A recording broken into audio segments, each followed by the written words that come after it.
Hello, guys. Welcome back. So, we're continuing with the Gospel according to St. Mark. We're in chapter 13. As he came out of the temple, one of his disciples said to him, "Look, teacher, what large stones and what large buildings." Then Jesus asked him, "Do you see these great buildings? Not one stone will be left here upon another. All will be thrown down." When he was sitting on the Mount of Olives, opposite the temple, Peter, James, John, and Andrew asked him privately, "Tell us, when will this be? And what will be the sign that all these things are about to be accomplished?" So, they say, "Look, teacher, what large stones and what large buildings." They're very impressed by the scene that they're looking at. Now, this temple was being rebuilt at this time. It started in, I think, around 20 BC-ish. Herod the Great was the one who started building it. It's not finished yet. But yet Jesus says, even though it's not yet finished, it's still going to be destroyed. And in fact, it certainly was destroyed about 30 or so years after Jesus' ministry. He says, all will be thrown down. And the disciples, these four disciples, ask, when will this be? It's very important to them to know when this is going to happen. So that's interesting that they are very anxious about it. Then Jesus began to say to them, "Beware that no one leads you astray. Many will come in my name and say, 'I am he,' and they will lead many astray. When you hear of wars and rumors of wars, do not be alarmed. This must take place, but the end is still to come. For nation will rise against nation, and kingdom against kingdom. There will be earthquakes in various places. There will be famines. This is but the beginning of the birth pains." So, Jesus is saying, watch out for false prophets. There are going to be people who claim to be the Messiah who are not. Try your best not to be duped by this and don't go following them. You will find in the history written by Josephus at this time, there are various different people who call themselves the coming Messiah. They try to lead armies. We have Gamaliel in Acts chapter 5, a wise Pharisee talking about previous messiahs who tried to do things, but it was of earthly origin, and so their followers fell away. And so Jesus is saying, watch out for false prophets, because they're going to come up and they're going to lead you astray.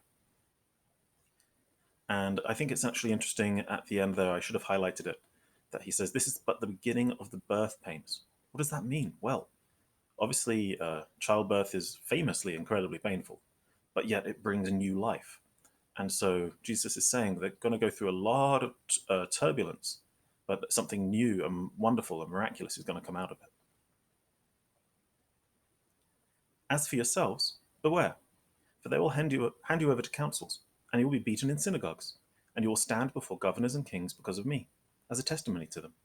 And the good news must first be proclaimed to all nations. When they bring you to trial and hand you over, do not worry beforehand about what you are to say, but say whatever is given to you at that time, for it is not you who speak, but the Holy Spirit. Brother will betray brother to death, and a father his child, and children will rise against parents and have them put to death.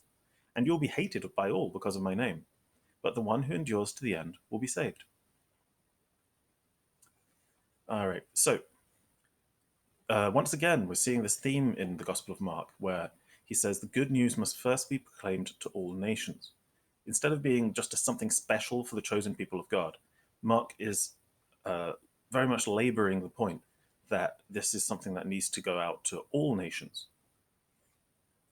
And once again, we've got an example of Jesus referring to the Holy Spirit that's going to be helping people, helping Christians with what they need to say. They're going to be inspired by the Holy Spirit, who has already spoken through the prophets, of course. And lastly, we have this, which doesn't sound very cheery, does it? So it says, "You will be hated by all because of my name." Well, as you know, sports is kind of a big thing for me. I'm kind of annoyed that I don't get to watch very much right now. And one thing that's huge for me is my football team, which is Crystal Palace FC. I absolutely adore them. I have actually a bit of a shrine up here in my home office, I suppose.